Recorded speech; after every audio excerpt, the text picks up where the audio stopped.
નમસ્તે વિદ્યાર્થી મિત્રો, ચાલો આજના આપણા ફંક્શન 1 by 1 ની અંદર ચર્ચા કરવા જઈ રહ્યા છીએ. એની છે તો કે કન્ડિશન ઇન ધ પાસ્ટ, ભૂતકાળની શરતો. જો આજે આપણે કોઈ પણ પ્રકારની ફંક્શન અંદર સમસ્યા છે તો ચોક્કસપણે બધા જ ફંક્શન જે છે તે આપણી ચેનલ ઉપર અવેલેબલ છે અને અપ ટુ ડેટ દરેકની વિગતે ચર્ચા કરવામાં આવેલી છે. ચાલો આજના ફંક્શનની શરૂઆત કરીએ જે 9, 10, 11, 12 ની અંદર ખૂબ જ પૂછાય છે તેની. અહીંયા આજનું ફંક્શન જે છે તે કયું છે? Condition in the past. ચાલો ચર્ચા કરીએ તો કન્ડિશન ઇન ધ પાસ્ટ જે છે તેની અંદર શું છે? પહેલા તો કે ભૂતકાળની શરત, આવું ગુજરાતી કહી શકીએ. તો એ તમે જોઈ શકો છો ડિસ્ક્રિપ્શન આપ્યું છે. કન્ડિશન ઇન ધ પાસ્ટ ભૂતકાળની શરત અથવા પરિસ્થિતિ દર્શાવે છે. ભૂતકાળની અંદર કોઈ શરત હતી અથવા કોઈ પરિસ્થિતિ હતી તેની રજૂઆત કરવા માટે આ ફંક્શન વપરાય છે. જુઓ અહીંયા કીવર્ડ્સ ની વાત કરીએ તો કીવર્ડ્સ ક્યાં છે? તો કે ઇફ છે અને અનલેસ છે. જો અથવા જો નહીં અથવા તે સિવાય કે. આ રીતે આ ફંક્શન જે છે તેને તમે જોઈ શકો છો માત્ર અને માત્ર 2 કીવર્ડ જે છે તે આપણે યાદ રાખવાના છે, બાકી કોઈ જેવું નથી કે જેમાં ન આવે.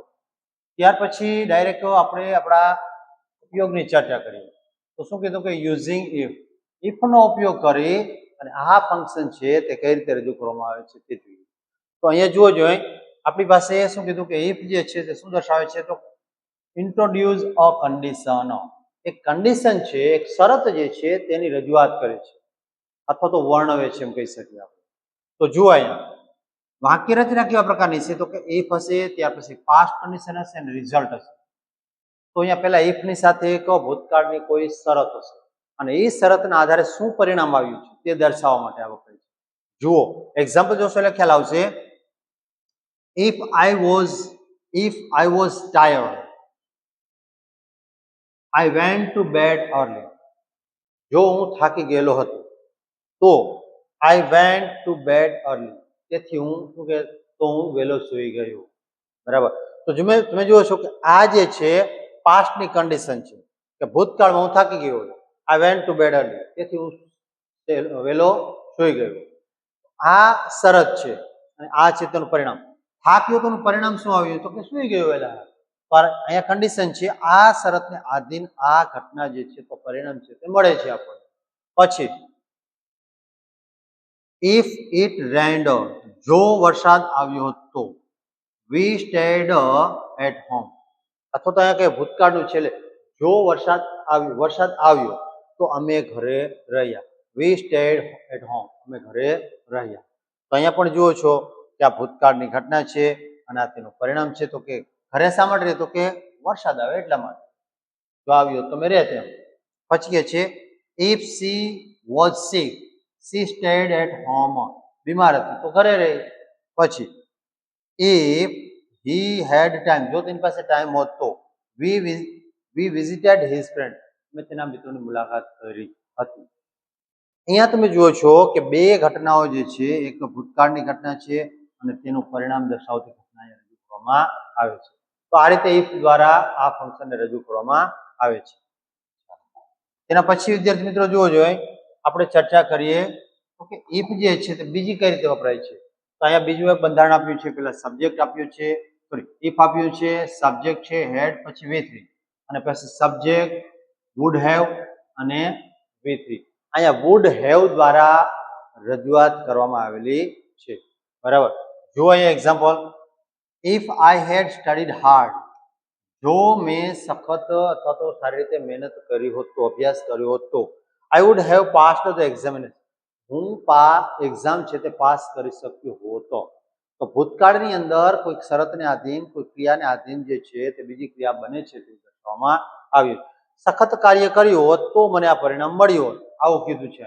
પછી બીજું, ઇફ સી હેડ અરાઇવ્ડ અર્લિયર, જો તેણી વહેલી આવી હતો, સી વુડ હેવ મેટ હિમ, તો તેણે તેને મળી શકી હોતો.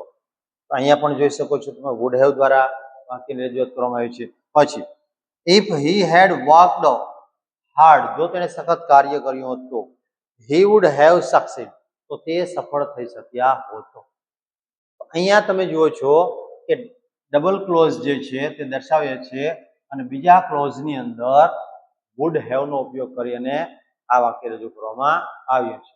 તો આ છે આપણું ઇફ. અને ત્યાર પછી હવે ચર્ચા કરીએ અનલેસ ની. તો જો યુઝિંગ અનલેસ. અનલેસ નો ઉપયોગ કરી અને આપણે જે વાક્ય રજૂ કરવાનું છે તે કઈ રીતે કરી શકાય? તો જુઓ અહીંયા unless. Unless means if not. હવે અનલેસ જે છે તે ઇફ નો કદાચ નકારાત્મક એવું કહી શકાય. અહીંયા આપણે રજૂ કર્યું ઇફ નોટ, એનો અર્થ એવો થાય છે ઇફ નોટ. જો શું કીધું? અનલેસ એટલે જો નહીં અથવા જ્યાં સુધી નહીં. ટૂંકમાં કહે તો નકારાત્મક દર્શાવવા માટે વપરાય છે.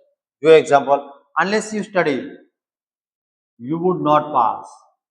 તમે જ્યાં સુધી અભ્યાસ નહીં કરો તમે સફળ થશો નહીં, પાસ થશો નહીં. બરાબર.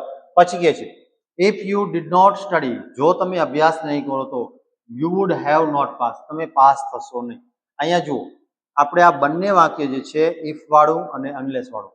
અહીંયા ઇફ વાળું વાક્ય રજૂ કર્યું છે, તમે જોઈ શકો છો. અહીંયા શું આવ્યું છે? તો કે ડીડ નોટ આવ્યું છે. ટૂંકમાં કહે તો ડીડ નોટ કાઢવું છે તો અહીંયા અનલેસ કરવું પડે. આ બંને વાક્ય છે તે એટલા માટે રજૂ કરે છે કે બંનેનો તફાવત શું છે તે ખ્યાલ આવે. જો અહીંયા આપણને નોંધ પણ આપી છે. However, when using unless we normally do not use another not. એટલે કે જ્યારે આપણે અનલેસ નો ઉપયોગ કરીએ છીએ ત્યારે આપણે ક્યારેય બીજી વખત નોટ નો ઉપયોગ કરતા નથી. ત્યારે નોટ આવતું નથી, આવું કીધું છે આપણને.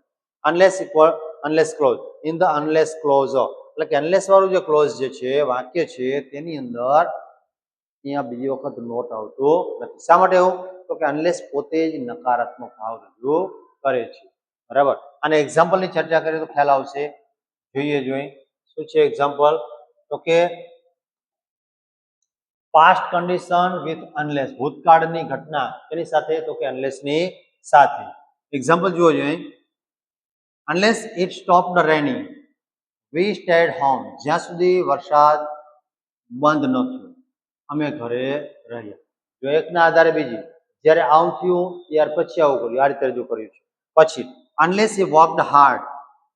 જ્યાં સુધી તે સખત કાર્ય નહીં કરે. He could not succeed. તે સફળ થશે નહીં. પછી અહીંયા અનલેસ સી કેમ અર્લી. જ્યાં સુધી તે વહેલી નહીં આવે. She could not get a seat. તેણીને જગ્યા મળશે ને બેસવા માટે સીટ મળશે નહીં. પછી unless they had enough money. જ્યાં સુધી તેની પાસે પૂરતા પૈસા હોવા છતાં they did not buy it. તેઓ તેને ખરીદતા નથી. જોજો વિદ્યાર્થી મિત્રો કે કઈ રીતે રજૂ કરવામાં આવેલું છે. આ અનલેસ વાળું વાક્ય છે તે. અનલેસ કન્ડિશન ને યાદ રાખશું અને જ્યાં જરૂર પડે ત્યાં આપણા ફંક્શનમાં તેનો ઉપયોગ કરીશું. બરાબર.